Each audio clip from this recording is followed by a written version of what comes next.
Hello, I'm Dash. Come along with me on another Fairyland adventure. Today we join Roman, who has anxiety, but is trying hard to overcome it. I sure hope he does. Let's see what adventure he is up to. Roman, the Rock Fairy. Roman stared at the cave entrance. It was dark. He didn't like the dark. It scared him. All the unknown possibilities that lay beyond the entrance. His imagination would run wild, thinking of all the monsters that awaited him. He knew most of the monsters didn't exist, yet his imagination was powerful. So powerful, it made his body tremble. Squinting into the darkness, Roman thought for a moment. As a rock fairy, he collected rocks from many places, some deep in the ocean, others by a river's edge, and the best of them from the mountains. It was a known fact that the best rocks, the prettiest rocks, the most magical rocks, came from deep within caves. Well, except for the black opals, they came from deep underground in the semi-desert region humans called Lightning Ridge. Roman has only ever seen one black opal, and it was the most beautiful rock he had ever seen. The opal was the one his father Rolf found many years ago. Rolf was only young at the time, and he was so enchanted by the opal he carried it with him everywhere, calling it his good luck charm. When Rolf met Roman's mother Saru, he fashioned the black opal into a beautiful necklace and presented it to her as a sign of his love. From that day forwards, Saru has worn it and never taken it off. When Roman was a baby and his mother leant over him, the stone would dangle above his face. All the colours it reflected soothed him. His mother said it always stopped him crying. Rolf is a very well-known rock fairy. He is especially known for his ability to find the most beautiful and the most magical of rocks. People come from far and wide to buy the rocks he finds. The idea of such wonderful rocks has brought Roman to this cave.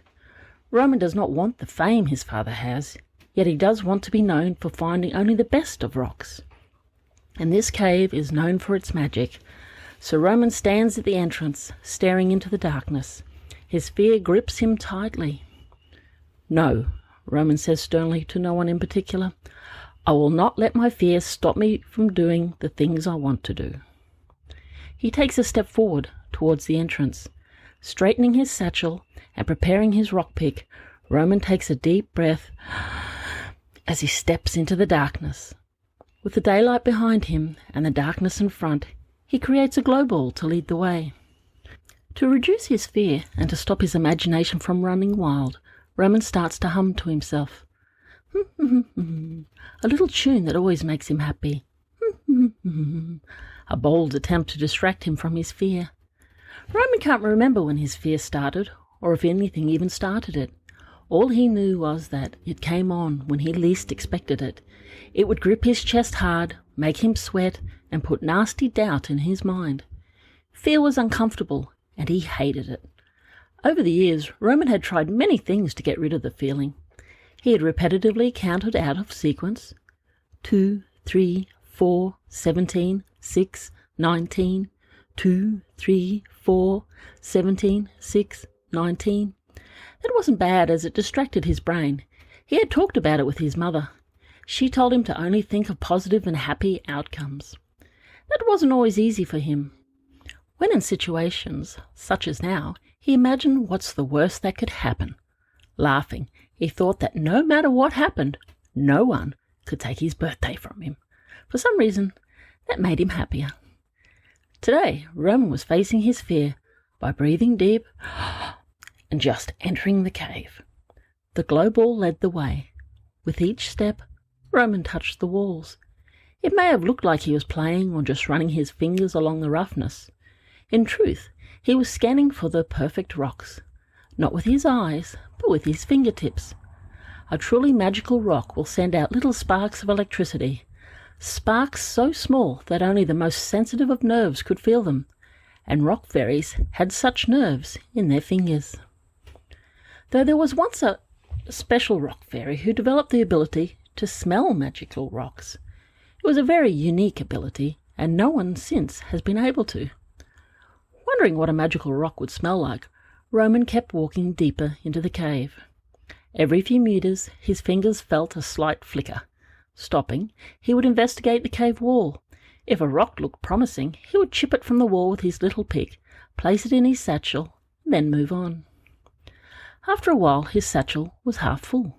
The rocks inside were magical, but not as wondrous as Roman would have liked. So he went deeper into the cave, to a point where the path split and narrowed. "Left or right, Roman?" he asked himself. Then his nose twitched. It was an odd twitch, unlike anything he felt before. Roman leant towards the left tunnel. It smelt bad, like cabbages that had gone rotten. He leant towards the right tunnel and sniffed. Oddly, it smelt like the wattle flowers that bloomed near his home. That was strange, as he was deep within a cave. Sniffing both tunnels, he decided there was no way he could walk down a tunnel that smelt like rotting vegetables. Instead, he went down the one that smelt like flowers. This tunnel had no flickers or sparks in the walls.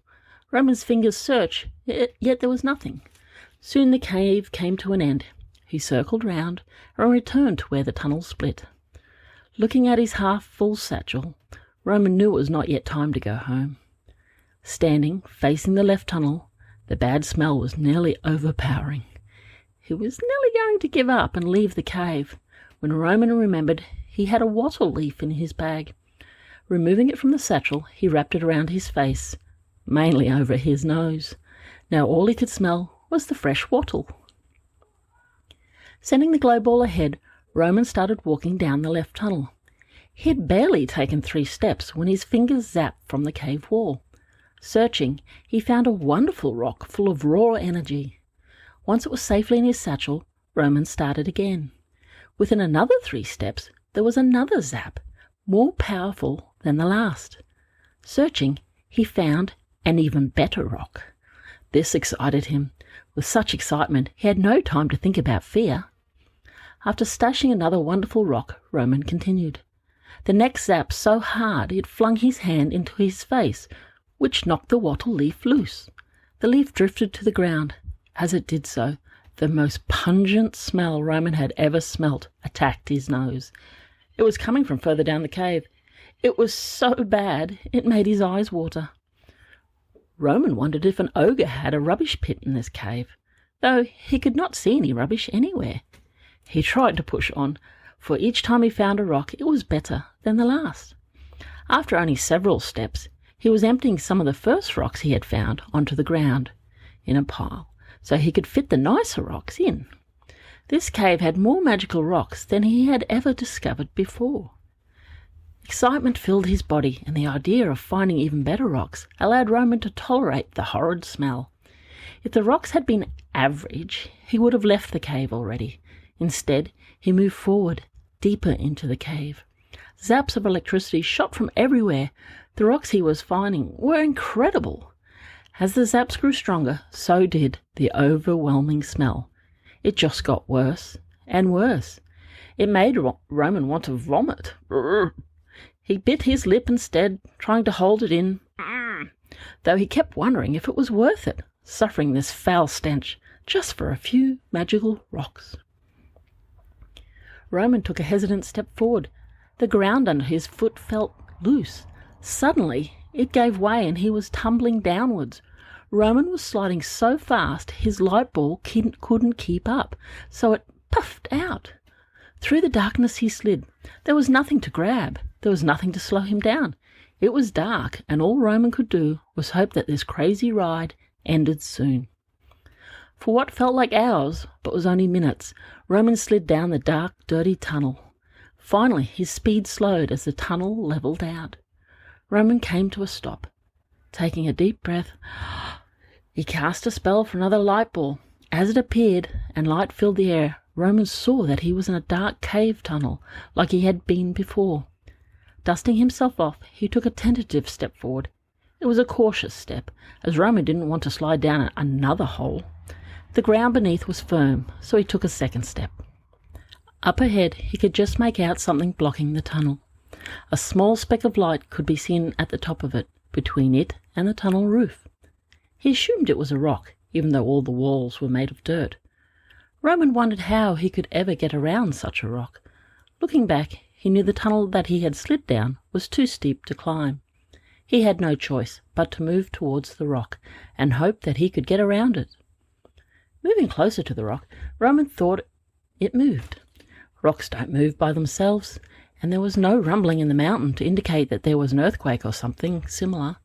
Going mad at himself, Roman told his imagination to settle down. "Rocks don't move, Roman, not randomly by themselves," he hissed himself. Silly imagination. There was no way around the rock, so Roman decided he would push it. Rocks can be very heavy, yet Roman had little choice. He felt strong today, having already overcome his fear to enter the dark cave. The rock was a grey colour, and as Roman placed his hands on it, he thought it felt softish. Maybe it was just dirt, after all. So he pushed hard on it. "Hey!" came a voice that came from nowhere and echoed everywhere. Jumping backwards, Roman scanned the tunnel. There was no one else there with him, so he pushed the rock again. An overwhelming smell of rotten cabbage hit his nose. "Hey, I said stop pushing." The rock wiggled, then shook. Dirt flew everywhere. With a shuffle, the rock turned around. Two small eyes and a broad, flat nose looked at Roman. "Why do you keep pushing me?" it asked. "I was having a wonderful nap." Sorry," responded a startled Roman. "I was just trying to get out of the tunnel." The rock nodded. Roman covered his nose with his hand because the smell was just too much. "Do you know what that smell is?" asked Roman. "Me, I'm afraid," said the rock. "I ate something bad last night, and my tummy has been upset ever since." Looking closer at the big round hairy animal in front of him, Roman realised it was a wombat. "I'm Roman," he said. "G'day, I'm Wanda," responded the wombat. "Do you know how to fix an icky tummy? It hurts so bad." Thinking for a moment, Roman tried to recall what his mother gave him when he had an upset tummy. It took a few moments, then he remembered. "My mum makes me peppermint tea. That always helps my tummy." Said Wanda. "I don't drink tea."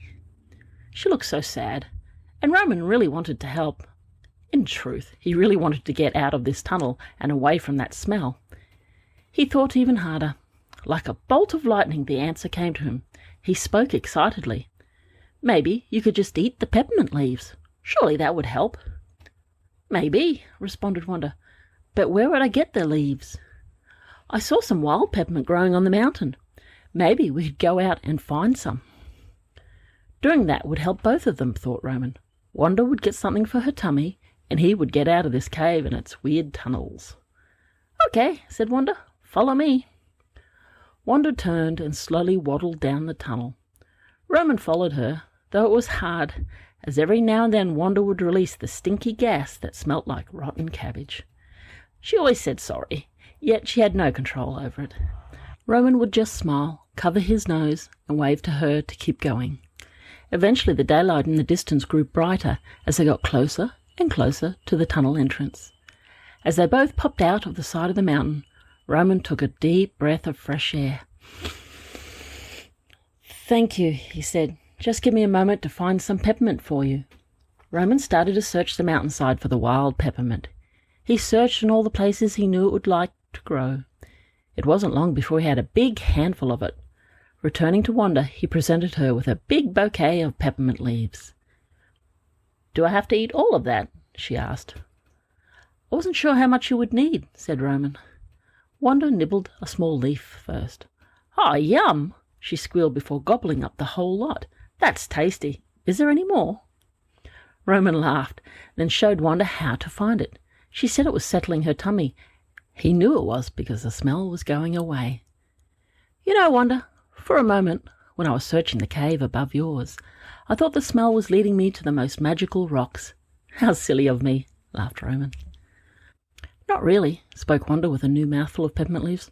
"It's a little-known secret that wombat farts create magical rocks." "Really?" Roman was stunned. "Really? Generally we eat what we are supposed to, grasses and roots. If we do that, there are no farts.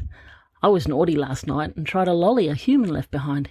It was yummy at the time, yet it upset my tummy." Still stunned, Roman had no words.